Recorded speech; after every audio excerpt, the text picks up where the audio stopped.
we've been watching pretty closely what's been happening up there, and we're very uncomfortable with the violence that we've seen on indigenous unceded lands. Up in the Wet'suwet'en territory, which is also known as northern BC, the hereditary chiefs of the Wet'suwet'en have the right to determine what happens on their unceded land.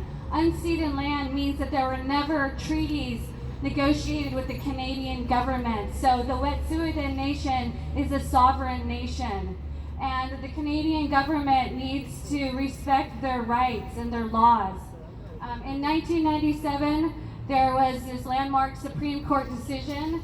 It was called Delgamuukw versus the Queen, and it recognized the Aboriginal title to their lands.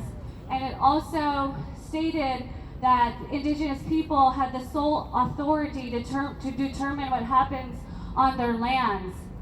And we have 5 hereditary chiefs up there who have said no pipeline. We are determined to protect our land and our water. Okay, so what Justin Trudeau, blackface Trudeau, and the Canadian government needs to do is abide by the rule of law in Canada. There's also something that is known as the United Nations Rights of Indigenous People, and it says that Indigenous people have a right to free, prior, informed consent about what happens on their lands.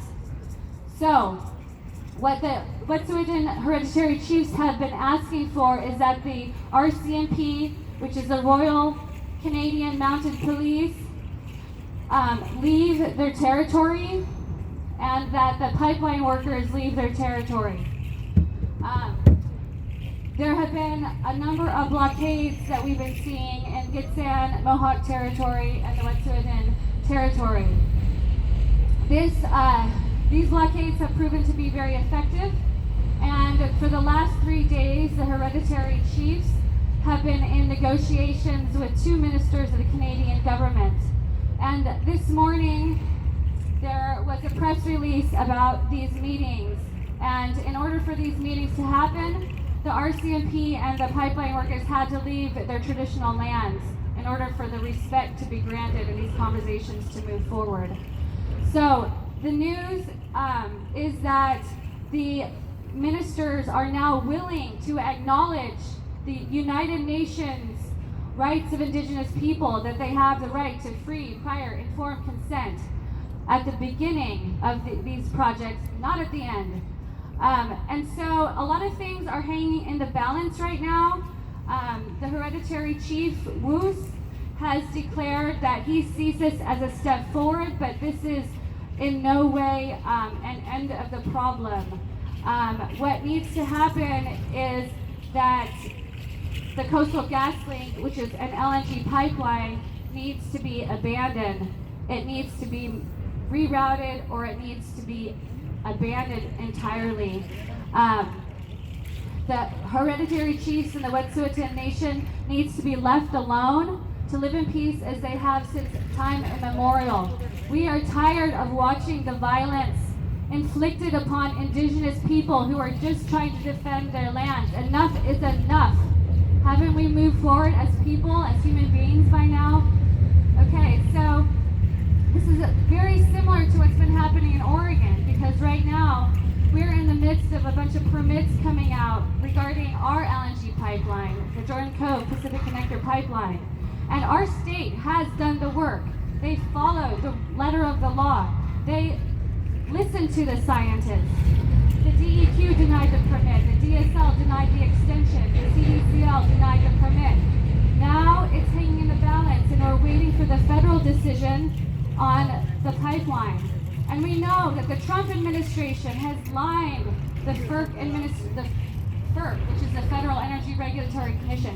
He's also lined the Department of the Interior. So we are not expecting a just decision from FERC right now. So we see ourselves in the same, very similar position as these Indigenous people in Canada, saying, we don't care what it takes. We're going to protect our land and our water. We expect our government to abide by the rule of law, and we are peaceful and unarmed. But if there is no justice and the courts do not act with justice and do not follow the letter of the law, we will stand to protect our water and our land. So there's a lot that unites us with the Wet'suwet'en, our love for the rivers, our love for human beings and life, our love for the land, our love and appreciation for indigenous people. So what came out of these discussions this morning is that the agreements and the negotiations have to be presented to the Wet'suwet'en Nation first, and then we will hear more details about what transpired in those 3 days of negotiations. So that's a little update. It's really important to keep our eyes on the Wet'suwet'en because, as we know, the calm is always before the storm. And they're way up there in northern BC. This is out in the middle of nowhere, and we have these RCMP pointing guns and watching these peaceful people who are unarmed. It's ridiculous, and it needs to end right away. And the fossil fuel industry needs to be reined in. If we keep on putting these pipelines everywhere, the whole earth is going to ignite into a ball of flames.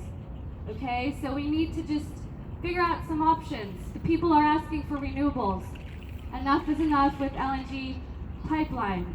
Okay, so thank you all for